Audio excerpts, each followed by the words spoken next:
Hello दोस्तों, कैसे हैं आप लोग। मैं हेमंत खरे एक बार फिर स्वागत करता हूं आपके अपनी केटीसी क्लासेस में। और आज मुझे पढ़ाना है, मतलब आज हमें पढ़ना है छंद। जी हाँ, ये क्लास 8 से लेके क्लास 12 तक काम आने वाला टॉपिक है जिसका नाम है छंद। और आपके सिलेबस में क्लास 8 9 में क्या सिलेबस में छंद के टॉपिक है, कौन कौन से उदाहरण है और 11 12 में क्या है, मैं सारे आपको बताऊंगा। तो आप अपनी अपनी क्लास के हिसाब से उसे नोट डाउन कर लीजिएगा। इस छंद के एग्जाम्पल बहुत प्यारे प्यारे मैंने लिखे हैं और ये एग्जाम्पल्स आपको इजीली याद भी हो जाएंगे, तो बिल्कुल भी लोड मत लीजिएगा। चलिए बिना टाइम वेस्ट किए स्टार्ट करते हैं हम अपना नया टॉपिक छंद। चलिए सबसे देखिएगा, छंद बेसिकली मुख्यतः छंद होते तो 3 प्रकार के हैं, पर मुख्यतः छंद 2 प्रकार के होते हैं। एक होता है दोस्तों मात्रिक छंद और एक होता है वर्णिक छंद। एक क्या होता है मात्रिक और एक क्या होता है वर्णिक छंद। देखिए, छंद की यदि हम डेफिनेशन की चर्चा करें तो जिस रचना में मात्राओं और वर्णों की संख्या निश्चित हो, यदि गति तो मात्राओं व वर्णों की संख्या कैसी हो, मात्राओं और वर्णों की संख्या निश्चित हो, यदि गति और तुक आदि का क्या रखा जाए, ख्याल रखा जाए, उसे छंद कहते हैं। यदि गति तुक आदि का ख्याल रखा जाए उसे छंद कहते हैं।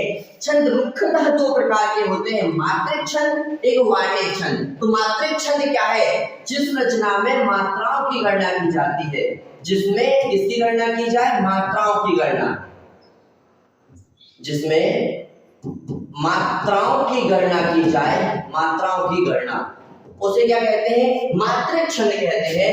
और जिस रचना में वर्णों की गणना की जाए उसे वर्णिक छंद कहते हैं। जो बिल्कुल 8th क्लास के स्टूडेंट हैं जैसे, तो वो समझ लीजिएगा, मात्रा जैसे छोटा आ, छोटी ई, छोटा ऊ, बड़ा आ, बड़ी ई, है ना, ये मात्रा है। और वर्ण जैसे मैंने लिखा अनमोल, तो अनमोल आ एक वर्ण हो गया, ना एक वर्ण हो गया, मां एक वर्ण हो गया, आ ला एक वर्ण हो गया, इसमें 4 वर्ण हो गए। आई बात समझ में। और इसी अनमोल में पर मात्राओं की चर्चा करें, किसकी, मात्राओं की।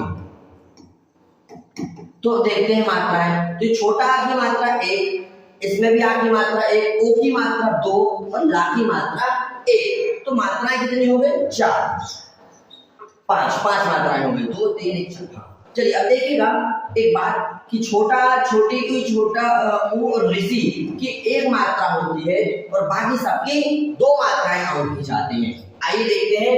तो छंद क्या होता है, जिस रचना में मात्राओं और वर्णों की संख्या निश्चित होती है, यदि गति तुक आदि का ख्याल रखा जाता है उसे मात्रिक छंद कहते हैं। मात्रिक छंद उसे छंद कहते हैं। छंद मुख्यतः 2 प्रकार के होते हैं, एक मात्रिक एक वर्णिक। जिसमें वर्णों की गणना करें वो वर्णिक छंद, जिसमें मात्राओं की गणना करें वो मात्रिक छंद।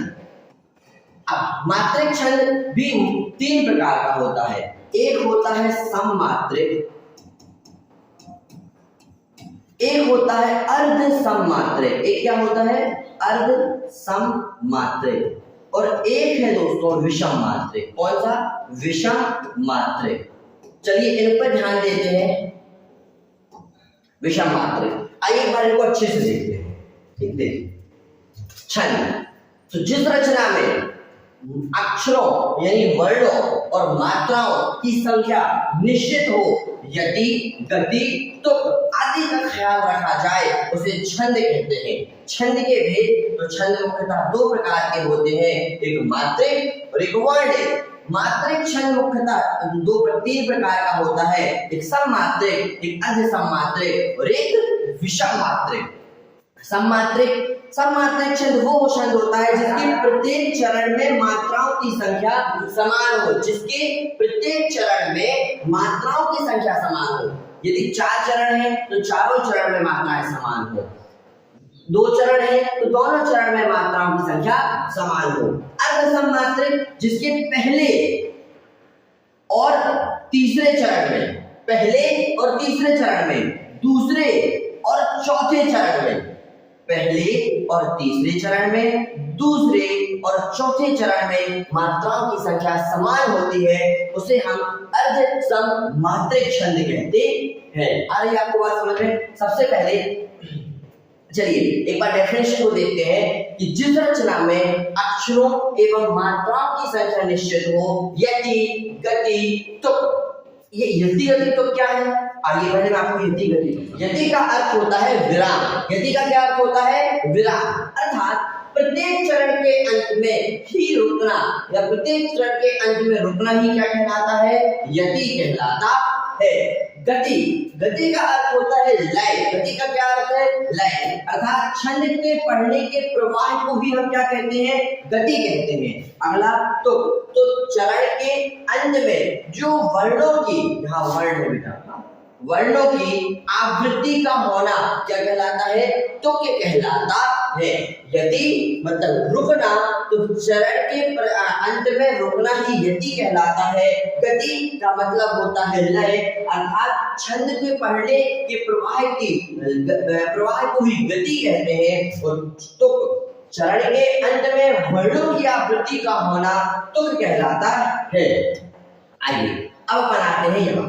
तो एक मैंने बताया कि छंद मुख्यतः दो प्रकार के होते हैं, मात्रिक छंद और वर्णिक छंद। जिसमें मात्राओं की गणना की जाती है वो मात्रिक छंद, जिसमें वर्णों की गणना की जाती है वो वर्णिक छंद। मात्रिक छंद तीन प्रकार के होते हैं, सममात्रिक, अर्ध सममात्रिक, विषम मात्रिक।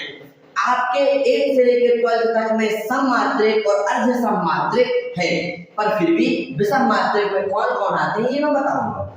अब सममात्रिक परिभाषा स्पष्ट है। सममात्रिक मतलब जिसमें मात्राएं कैसी हो? समान हो।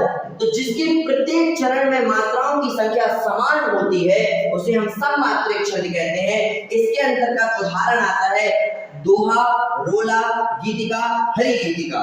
दोहा, रोला, गीतिका, हरि गीतिका। और अर्ध सममात्रिक दोहा, शोभा, उल्लाला और पैरवी। तो अब आप देखिएगा आपके सिलेबस में कौन कौन है? आपके सिलेबस में है चौपाई और रोला, दोहा और शोभा। अब देखते हैं विषम मात्रिक। तो विषम मात्रिक छंद होता है दोहा प्लस रोला, ये दोनों मिला के बनाते हैं कुंडलियां। तो याद कैसे रखेंगे? आपकी बहन थी जो क्या कर रही थी? कह रही थी दो दो दो दो, आप और रो रही थी। तो आपने पूछा क्या दें? तो आपकी बहन ने कहा हमें कुंडलियां दें। तो वो क्या कर रही थी? दो दो करके रो रही थी। दो दो करके रो रही थी। आपने पूछा क्यों रो रही हो? तो उसने कहा मुझे कुंडलियां चाहिए है इसलिए रो रहे हैं। आपने उससे कहा रोना बंद करो, रोना बंद करो और उल्लास मनाओ, उल्लाला। और छपक छपाक आपने जैसे उससे कहा रोला बंद करो मतलब रोना बंद करो। रोना रो मतलब रोला और उल्लास मनाओ, क्योंकि आप क्या दे चुके हैं उसने? कुंडलियां। वो छपक छपाक करके क्या करने लगी? नाचने लगी। छप्पक क्लियर है? तो ये से आप याद रख लीजिएगा। चौपाई, अब चौपाई की मात्राएं कैसे याद रखेंगे? तो चौपाई को याद रखिएगा चारपाई। तो चारपाई में होते हैं 4 पैर और 4 का वर्ग होता है 16। तो चौपाई में कितनी मात्राएं होती है? 16। दोहा सोना की मैं आपको आगे ट्रिक से याद कराऊंगा। चलिए अब हम आगे शुरू कीजिएगा। सबसे पहले आप स्क्रीनशॉट लीजिए और इसे नोट कीजिए, आराम से नोट कीजिएगा, जल्दबाजी बिल्कुल नहीं है। एक एक चीज को अच्छे से क्लियर करके समझिए और नोट कीजिए। चलिए इसका स्क्रीनशॉट लीजिए, आप इसको भी नोट कीजिए कि यति, गति और तुक क्या है। आराम से वीडियो पॉज कर लीजिए, लिख लीजिए या स्क्रीनशॉट ले लीजिए। चलिए अब सममात्रिक की डेफिनेशन में बता चुका हूं कि जिन छंदों में सभी चरण मात्राओं की दृष्टि से समान हो उन्हें हम सममात्रिक छंद कहते हैं। और जिन छंदों के पहले और तीसरे चरण में, पहले और तीसरे चरण में, दूसरे और चौथे चरण में, दूसरे और चौथे चरण में, तीसरे, पहले और दूसरे चरण में, तीसरे और चौथे चरण में समानता हो, मतलब मात्राएं समान हो, अर्थात उसे हम अर्ध सममात्रिक छंद कहते हैं। कौन सा छंद कहलाता है? अर्ध सममात्रिक छंद। फटाफट नोट कीजिए इसे, वीडियो पॉज कीजिए या स्क्रीनशॉट कीजिए और नोट कीजिए। अब पहला चौपाई। तो चौपाई की परिभाषा यह एक सममात्रिक छंद है क्योंकि इसके प्रत्येक चरण में 16-16 मात्राएं होती हैं। उदाहरण देखिए, 3 उदाहरण आपके सामने हैं, जो आपको अच्छा लगे आप लिख लीजिएगा। पहला, मंगल भवन अमंगल हरि दिव्यहु सुदशरथ अजर बिहारी। आइए मैं एक बार आपको मात्राएं क्या है बताता हूँ। ये माँ के ऊपर बिंदी है, जिसमें इसको 2 मात्राएं गिनेंगे। 2, ये 3, 4, 5, 6, 7, 8, 9, 10, 11, 12, 13, 14, 15 और ये आपकी 16। छोटा आ, छोटी ई, छोटा ऊ, छोटा आ, छोटी ई, छोटा ऊ और ऋषि की 1 मात्रा, बाकी सबकी 2 मात्रा। द्रवहु 1, 2, 3, 4, 5, 6, 7, 8, 9, 10, 11, 12, 13, 14, 15 और 16। देखिए ये उदाहरण भी बहुत अच्छा है। रघुकुल रीत सदा चली आई, प्राण जाए पर वचन न जाए। ठीक है, प्राण जाए कर लीजिएगा, प्राण जाए ये वाला लिया, प्राण जाए पर वचन न जाए। क्लियर है? तो 2 उदाहरण, मंगल भवन अमंगल हरि दिव्यहु दशरथ अजर बिहारी। एक ये कि रघुकुल रीत सदा चली आई, प्राण जाए पर वचन न जाए। चलिए, वैसे गाते बातें मुझसे तो नहीं आता है, तो फिर भी आपके लिए दोहा। दोहा के मैंने आपने क्या देखा कि दोहा एक अर्ध सममात्रिक छंद है। दोहा कैसा छंद है? अर्ध सममात्रिक छंद है। इसके में 4 चरण होते हैं। पहले तीसरे में 13-13 और दूसरे चौथे में 11-11 मात्राएं होती हैं। यही एक चीज और देखिएगा, अपन अभी पढ़ेंगे आगे। दोहा का उल्टा होता है सोठा। सोठा की मात्राएं कैसे याद रखना है देखते हैं।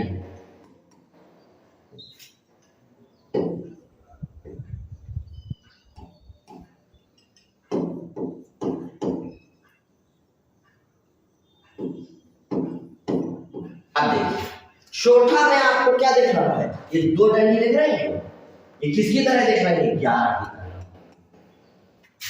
तो पहले 11-11 मात्राएं और फिर 13-13 मात्राएं, मतलब पहले और तीसरे चरण में 11-11, दूसरे और चौथे चरण में 13-13 मात्राएं।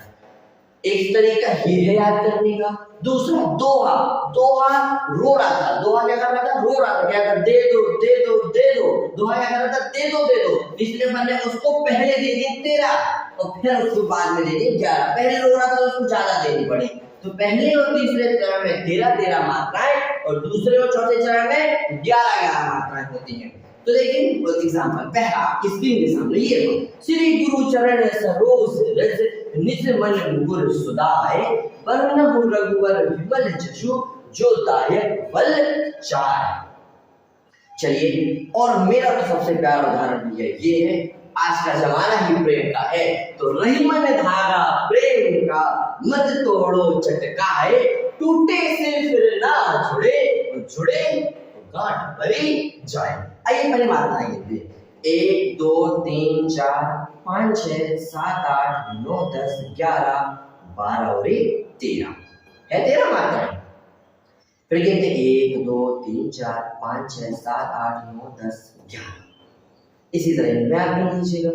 तो रही मन धागा प्रेम का, मत तोड़ो चटकाए, और टूटे से फिर ना जुड़े, जुड़े तो गांठ परी जाए। इसलिए प्रेम में क्या नहीं करना चाहिए? गांठ नहीं पड़ने देनी चाहिए। हालांकि आपके बस की बात नहीं, आप छोड़िए, आप तो याद रखिए और नोट कर लीजिए। तो दोहा और सोठा। सोठा देखिए, सोठा के मैंने जस्ट अभी बताया कि यह दोहे छंद का उल्टा होता है। इसके पहले और तीसरे चरण में, पहले और तीसरे चरण में कितनी कितनी मात्राएं जल्दी बताइए। नाम में देखा लिखा है 11-11 मात्राएं और दूसरे और चौथे चरण में 13-13 मात्राएं होती हैं। एग्जाम्पल, अच्छा पेपर में ये भी एक ऑब्जेक्ट पूछा जाता है कि दोहे का उल्टा क्या होता है? खाली स्थान होता है तो सोठा होता है। आइए, गौरी अच्छा एक बहुत सुंदर सी लड़की है, एक सुंदर कन्या है जो दर्पण को देख रही है, मतलब मिरर के सामने खड़ी है और अपनी तारीफ खुद ही कर रही है और खुद पर अपनी तारीफ करते करते बड़बड़ा रही है। तो आइए देखते हैं क्या बड़बड़ा रही है कि गौरी दर्पण देख मोहित खुद पर हो रही, रही रूप को ले कनक समझती नीचे तन।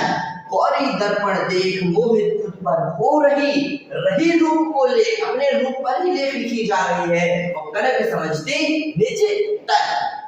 एक और एग्जांपल ये भी बहुत प्यारा है, एक एग्जांपल ये भी बहुत प्यारा है। नहीं बुरी है बात तोता ज्ञानी कब बना, चले किसी पर लात गलत समझना साधना। पर हम तो गौरी के साथ चलेंगे और गौरी वाला याद करने के लिए आपको कहेंगे कि गौरी दर्पण देख मोहित किस खुद पर हो रही रूप को ले कनक समझती नीचे तक। तो फटाफट आप इसको नोट कर लीजिए, इसकी नोट लीजिए, नोट कीजिए। अच्छा, अब मैं आपको एक बात बता दूं, क्लास 8 और क्लास 9 वालों के लिए यही तीन उनके सिलेबस में है।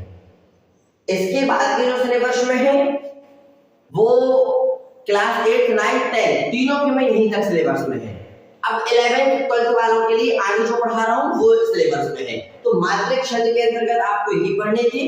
क्लियर? मैं एक बार आपको फिर दिखाता हूँ।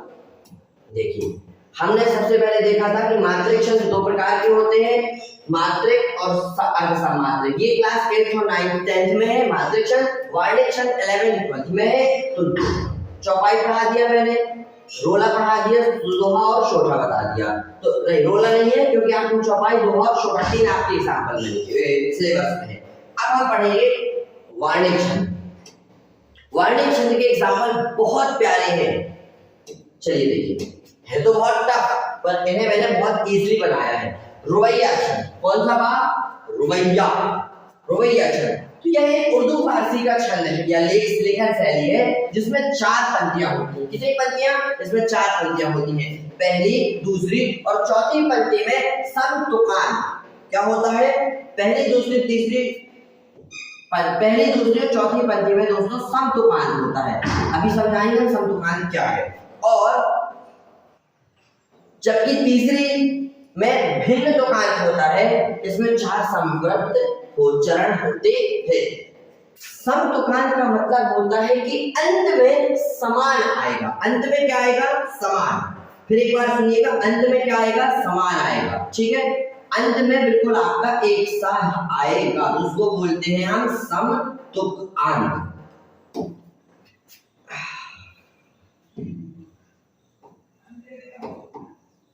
चलिए अब हम पढ़ते हैं। तो बहुत सारे एग्जांपल है। आहट मेरे, अच्छा समतुकान पहले समझाते हैं ना। तो समतुकान अंत में एक सा, पहले में, दूसरे में और चौथी पंक्ति में। तो ये पहली, ये दूसरी, ये चौथी पंक्ति। देखिए यहाँ पर यदि वर्ण विच्छेद करें तो आएगा आई है। अंत में एक सा आ रहा है ना, आई है। तो ये समतुकान। और तीसरी पंक्ति में लिखा है भिन्न तुकान, मतलब दूसरा शब्द का जो अंत होगा वो किसी और वर्ड से होगा। तो ये लिखा है विसराग के। तो ये होता है अंत। तो परिभाषा क्या बनेगी रुबैया छंद की? यह उर्दू फारसी भाषा का एक छंद शैली है। रुबैया छंद शायद मेरे ख्याल से क्लास 10 की सिलेबस में है और इसमें 4 पंक्तियां होती हैं। पहली, दूसरी और चौथी पंक्ति में समतुकान और तीसरी पंक्ति में भिन्न तुकान होता है। उदाहरण, आहट मेरे कदमों की जो सुनपाई है, आहट मेरे कदमों की जो सुनपाई है, एक बिजली सी तन बदन में लहराई है, दौड़ी है हर एक बात की सुध बिसरा के और रोटी जलते तवे पर छोड़ आई है। एक लड़की है, ठीक है, जो किसी से बहुत प्रेम करती होगी, वो खाना बना रही होगी, तो उसे लगा होगा कि उसके पिया या उसका कोई खास उसके पास आने वाला है, तो उसको एक आहट मिली होगी। तब मैंने रचना लिख दी कि मेरे आहट मेरे कदमों की जो सुन पाई है, एक बिजली सी तन बदन में लहराई है, दौड़ी है हर एक बात की सुध बिसरा कर रोटी जलते तवे पर छोड़ आई है। तो इन एग्जांपल्स को नोट करके 2 बार 3 बार बोलिए, कभी नहीं भूलेंगे।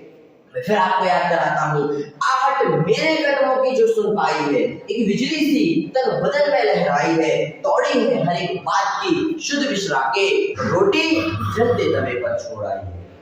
जिसके शॉर्ट लेके से नोट कीजिए।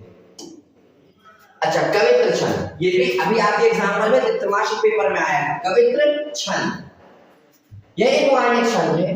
यह वार्णिक छंद के प्रत्येक चरण में 16 और 15 में विराम, इसके विराम में 31 वर्ण होते हैं। 16 15 के विराम से 31 वर्ण होते हैं। प्रत्येक चरण का अंतिम वर्ण गुरु मतलब बड़ा होता है, बड़ी मात्रा होती है।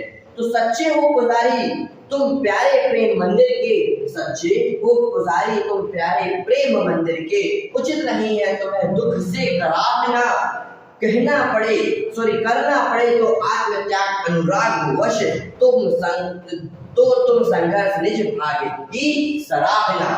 अच्छा है, 2-3 बार पढ़ने पर याद हो जाएगा। सच्चे हो पुजारी तुम प्यारे प्रेम मंदिर के, उचित नहीं है तुम्हें दुख से कराहना, उचित नहीं है तुम्हें दुख से कराहना, करना पड़े तो आत्मत्याग अनुराग वश, करना पड़े तो आत्मत्याग अनुराग वश, तो तुम संघर्ष निज भाग्य की सराहना। क्लियर? ऐसे भी रुबैया हो गया है। अब हम पढ़ेंगे सवैया छंद। कौन सा छंद? सवैया छंद। यह एक वार्णिक छंद है।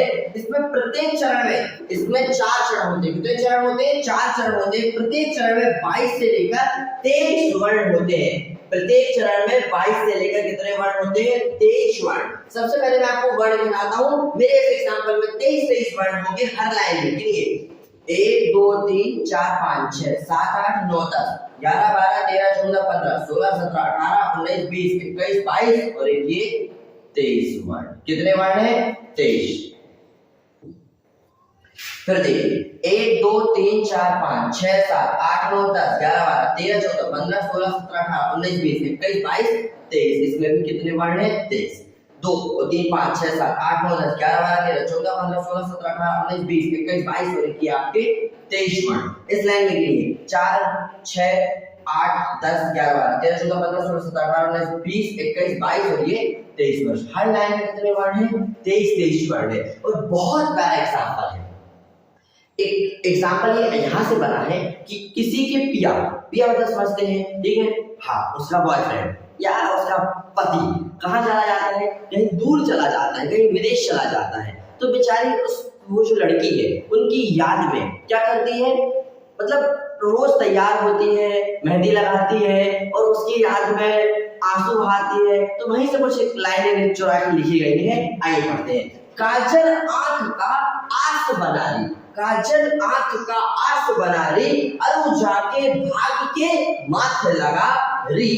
काजल आंख का आस बना ली, अरु जाके भाग के माथे लगा री। हाथ की फीकी पड़ी मेहंदी, हाथ की फीकी पड़ी मेहंदी, अब पाँव महावर छूट गया री। काही वियोग मिला ऐसा मछली जैसे तड़पे जियारी। आए पिया नहीं बीते कई दिन, जोहट बाट खड़ी दुखियारी। बेचारी चौखट में खड़े होके अपने दुख का वर्णन कर रही है, इंतजार कर रही है और मन ही मन कह रही है कि काजल आंख का आस बना, अरु जाके भाग के माथ लगा ली। हाथ की फीकी पड़ी मेहंदी, अब पाँव महावर छूट गया री। काहे वियोग मिला ऐसा मछली जैसे तड़पे जियारी। आए पिया नहीं बीते कई दिन, जोहट बाट खड़ी दुखियारी। तो ये किसका उदाहरण है? ये है सवैया छंद का उदाहरण, जिसमें एक वार्णिक छंद है। और सवैया छंद में 22 से लेके 26 वर्ण तक आते हैं। या तो 22 आएगा, या तो 23 या 24 या 25 या 26। हाँ, हर लाइन में एक सा ही आएगा। फिर तो इसमें 23 वर्ण आ रहे हैं। एग्जाम्पल प्यारा है। काजल आंख का आस बना री, अरु जाके भाग के माथ लगा री। हाथ की फीकी पड़ी मेहंदी, अब पाँव महावर छूट गया रे। काहे वियोग मिला ऐसा मछली जैसे तड़पे जियारे। आए पिया नहीं बीते कई दिन, जोहट बाट खड़ी दुखियारी। चलिए, इस तरह से आपका छंद का टॉपिक पूरी तरह से समाप्त होता है। फटाफट 1 मिनट में अपना रिवीजन कर लेते हैं। छंद कितने प्रकार के होते हैं? छंद क्या है? छंद वो होता है जिसमें अक्षरों और मात्राओं की संख्या निश्चित हो, यदि गति तुक आदि का ख्याल रखा जाए उसे हम छंद कहते हैं। छंद मुख्यतः दो प्रकार के होते हैं, मात्रिक और वर्णिक छंद। मात्रिक छंद तीन प्रकार के, सममात्रिक, विषम मात्रिक और अर्धसम मात्रिक छंद। सममात्रिक छंद दोहा, रोला, गीतिका और हरि गीतिका। अर्धसम मात्रिक दोहा, शोठा, उल्लाला और भैरवी। विषम मात्रिक भी मैंने आपको बता दिया जिनसे मिलकर विषम मात्रिक बनता है। विषम मात्रिक होता है एक कुंडलिया, एक छप्पय। कुंडलिया बनता है दोहा और रोला से, छप्पय छंद बनता है दोहा और उल्लाला से। चलिए ये सब समझ चुके हैं और सारे एग्जाम्पल मैंने आपको समझा दिए। ठीक, तो यदि आपको मेरी ये वीडियो पसंद आई है तो कम से कम आज तो लाइक करिए, लाइक रुकना नहीं चाहिए। ठीक, और इसी तरह मैं आपकी एक बहुत प्यारी ट्रिक के साथ, रस के साथ आपके सामने आऊंगा। तो बहुत जल्द आपकी 2-3 दिन के अंदर रस की वीडियो तैयार होने वाली है और रस की वीडियो आप देखिएगा, उसके एग्जाम्पल बहुत प्यारे होंगे और बहुत इजी होंगे। ठीक, तो मिलते हैं नेक्स्ट वीडियो में। यदि अभी तक आपने चैनल को सब्सक्राइब नहीं किया है तो चैनल को सब्सक्राइब कर लीजिए, वीडियो को लाइक कर लीजिए। यदि मन से थोड़ा बहुत लगे तो अपने 2-4 फ्रेंडों को भी शेयर कर दीजिए। मिलते हैं नेक्स्ट वीडियो में। राधे राधे।